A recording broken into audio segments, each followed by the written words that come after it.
Cette année 2015 a été très intense pour moi et comme l'année dernière, je vais revenir sur ce que j'ai fait, faire le point et comme ça ceux qui ne suivent pas n'auront plus d'excuses. C'est parti. L'année a commencé fort avec la sortie de mon premier court-métrage Technophobe. Voilà, c'était la première fois pour moi que je racontais une histoire plus longue avec des personnages qui évoluent. Et l'accueil sur internet et par les médias a été exceptionnel, donc merci beaucoup d'avoir accueilli ça chaleureusement. C'était beaucoup de travail, mais ça vaut le coup parce que c'était une histoire que je voulais vraiment raconter et aussi prendre un petit peu de risque et montrer autre chose que des vidéos face cam, vraie petite fiction. Et surtout que ça m'a donné envie d'en faire plus. J'ai fait mon premier doublage au cinéma, ça c'est vraiment un truc que je voulais faire depuis que j'étais tout gamin, faire une voix. Alors c'est une toute petite voix pour un tout petit rôle dans Bob l'éponge, c'est une mouette, mais c'était vraiment génial de donner vie comme ça à ces petits personnages et donc j'espère que c'est le début d'une longue série. Donnez-moi n'importe quoi, une mouette, un caillou qui parle, je le fais. Ça a été beaucoup demandé et j'ai publié mon Draw My Life, mon Dessine ma vie, voilà où je raconte mon enfance, d'où je viens, d'où viennent mes parents. Ça allie un petit peu mes deux passions, c'est pour ça que je voulais vraiment faire ce Draw My Life parce que j'adore le dessin, voilà, et j'adore raconter ma vie également. Comme ça je n'ai plus aucun secret pour personne. Bah moi en 6ème... Je sais. Ah, j'ai un truc entre les dents parce qu'à midi, j'ai mangé... Je sais tout sur ta vie.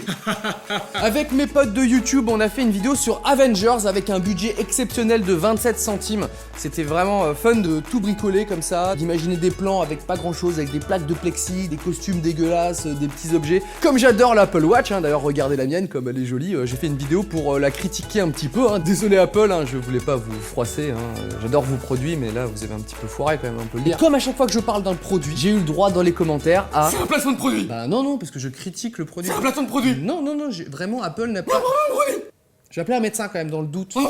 Je vais l'appeler tout de suite même. Vous le savez, j'ai une marque de t-shirt qui s'appelle Narmol et cette année, on était au Citadium à Paris, donc dans un magasin, voilà, la marque était présente et c'était super de vous présenter les produits, de vous montrer les dessins que j'ai fait, de vous voir les essayer, d'entendre vos retours. D'ailleurs, la légende raconte que je porterai actuellement un t-shirt qui sortirait bientôt sur la boutique Narmol, voilà. Pour fêter les 7 millions d'abonnés sur YouTube, rien que ça, j'ai répondu à vos questions et c'est là que j'ai découvert que François Hollande me suivait sur Twitter, rien que ça, et je me suis pris un énorme vent puisque 8 mois plus tard, je n'ai toujours pas de réponse du président à mon message privé. François, réponds-moi s'il te plaît. Si tu reviens, j'annule tout. Pourquoi je parle comme un Allemand? Angela Merkel sort de ce corps. La sortie de mon deuxième court-métrage qui s'appelle Le Hater, qui d'ailleurs est plus une sorte de sketch. J'ai beaucoup aimé mettre en scène et parler aux comédiens, voilà, leur faire dire les répliques. Je sais que c'était un petit peu osé de faire un truc plus court dans un seul décor après Technophobe, mais c'était vraiment une histoire que je voulais raconter. Cette petite bataille de regards qui a mis ce commentaire haineux et tout le monde a joué vraiment bien. Justine, Nicolas, Catherine,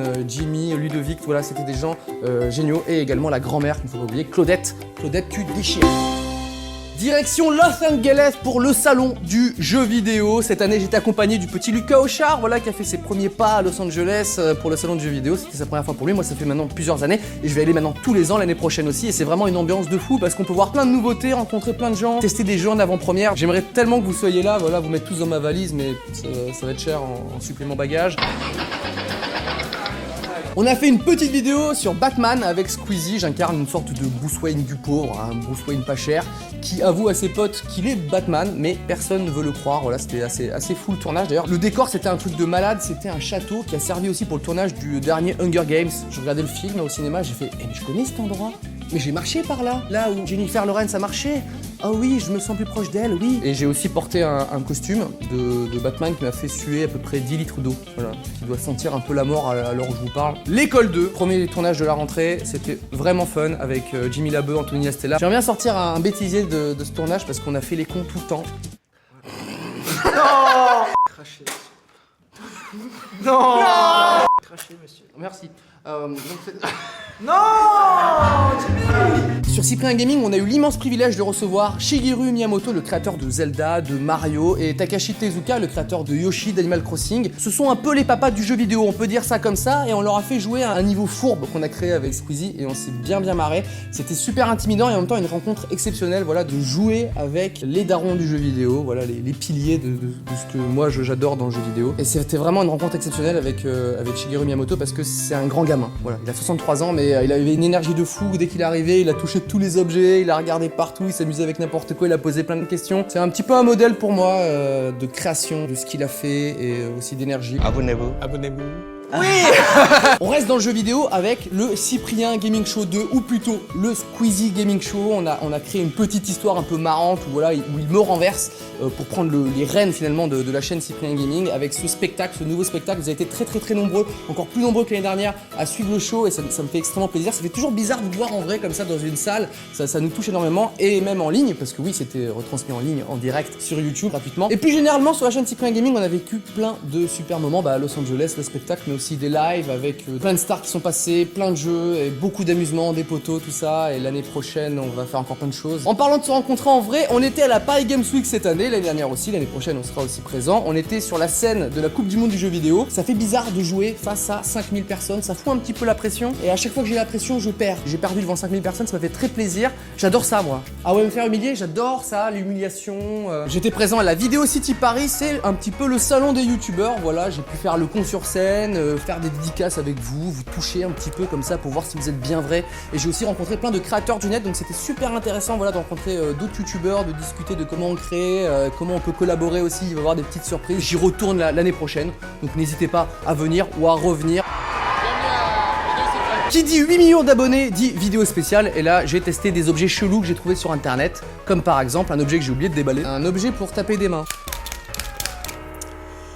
Merci les Japonais. Ça fait 1 an et demi que je travaillais en presque secret sur ma BD Roger et ses humains qui est sortie. Alors ça a été en rupture de stock très rapidement parce que vous êtes des fous, vous avez tout acheté. C'est enfin de retour disponible. Voilà, si vous voulez avoir un petit Roger, c'est possible désormais. Ça a été un peu de travail, on va pas se mentir, et beaucoup d'échanges entre l'éditrice, le dessinateur, la coloriste pour enfin arriver à ça. Si vous avez l'occasion de la lire, vous verrez qu'il y a un petit peu tout mon univers. Vous reconnaîtrez un petit peu l'humour, mais avec des nouveaux personnages qui sont assez étonnants, j'espère, puisque je travaille déjà sur le tome 2. Ça veut dire beaucoup pour moi et quand j'étais gamin, je pensais pas pouvoir sortir une BD un jour. Et en fait, grâce à tout ce qui se passe dans ma vie, grâce à vous, il y a plein de choses qui peuvent être possibles. Et du coup, le Cyprien qui a 8 ans, il rêvait de trucs, et ben le Cyprien qui en a 26, et ben il les réalise. Je suis parti à Londres une journée pour aller dans un cimetière pour surtout le tournage du YouTube Rewind 2015. Donc c'est un peu la compile avec plein de youtubeurs d'un petit peu partout dans le monde sur un fond musical pour faire une petite vidéo buzz réalisée par YouTube. L'année dernière, j'étais déjà présent dans le YouTube Rewind 2014 qui a fait quand même 100 millions de vues. Je pense que j'y suis un peu pour quelque chose. Hein? Non, pardon. Comme chaque année, YouTube a établi son classement des vidéos les plus vues en fonction des pays, et dans la catégorie non clip musical, c'est Technophobe qui arrive en premier. C'est vraiment mortel parce que c'est une vidéo qui compte beaucoup pour moi, et qu'elle soit la première comme ça du classement, ça me touche beaucoup. Et donc merci à vous les internautes, vous avez rendu ça possible. Ne changez rien.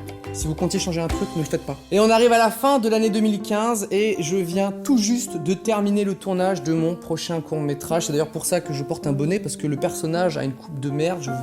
Voilà. C'était 7 jours de tournage, c'était super intense. Parfois c'était un peu galère, mais la plupart du temps c'était vraiment fun. On s'est vraiment amusé et moi j'ai adoré ce moment-là et j'ai hâte de vous montrer ça. Il y a encore beaucoup de boulot parce que ça doit partir en montage, composition des musiques, mix son, étalonnage, effets spéciaux. Ça sortira pas avant fin janvier. Il y a encore beaucoup de boulot. Je vais m'y atteler de ce pas et j'espère que ça va vous plaire, et j'ai encore plein d'autres histoires et plein d'autres personnages à vous montrer dans d'autres vidéos. Donc restez pas loin sur internet s'il vous plaît. Et voilà, c'était les grands points de mon année 2015. Il y a encore plein d'autres trucs dont je vous ai pas parlé, mais bon, à un moment, faut pas faire des vidéos de 3 heures. En tout cas, je pense que j'ai réalisé beaucoup de choses cette année. Je pensais pas en faire autant. Surtout des trucs qui sont très importants pour moi. Faire du doublage, une BD, un court-métrage, et j'ai aussi plein d'autres surprises pour l'année prochaine. Je vous réserve plein de trucs. Vous me permettez de faire des trucs encore plus ouf.